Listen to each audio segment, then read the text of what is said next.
اور تمہارے پروردگار نے ارشاد فرمایا ہے کہ اس کے سوا کسی کی عبادت نہ کرو اور ماں باپ کے ساتھ بھلائی کرتے رہو، اگر ان میں سے ایک یا دونوں تمہارے سامنے بڑھاپے کو پہنچ جائیں تو ان کو اف تک نہ کہنا اور نہ انہیں جھڑکنا، اور ان سے بات ادب کے ساتھ کرنا، اور عجز و نیاز سے ان کے آگے جھکے رہو اور ان کے حق میں دعا کرو کہ اے پروردگار، جیسا انہوں نے مجھے بچپن میں شفقت سے پرورش کیا ہے تو بھی ان کے حال پر رحمت فرما، جو کچھ تمہارے دلوں میں ہے تمہارا پروردگار اس سے بخوبی واقف ہے،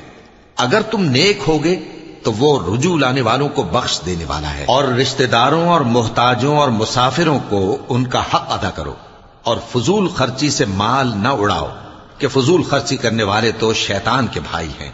اور شیطان اپنے پروردگار کی نعمتوں کا کفران کرنے والا یعنی ناشکرا ہے۔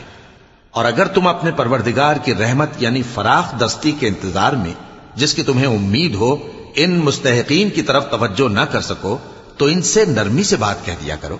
اور اپنے ہاتھ کو نہ تو گردن سے بندھا ہوا یعنی بہت تنگ کر لو کہ کسی کو کچھ دو ہی نہیں، اور نہ بالکل کھول ہی دو کہ سبھی کچھ دے ڈالو، اور انجام یہ ہو کہ ملامت زدہ اور حسرت زدہ ہو کر بیٹھ جاؤ۔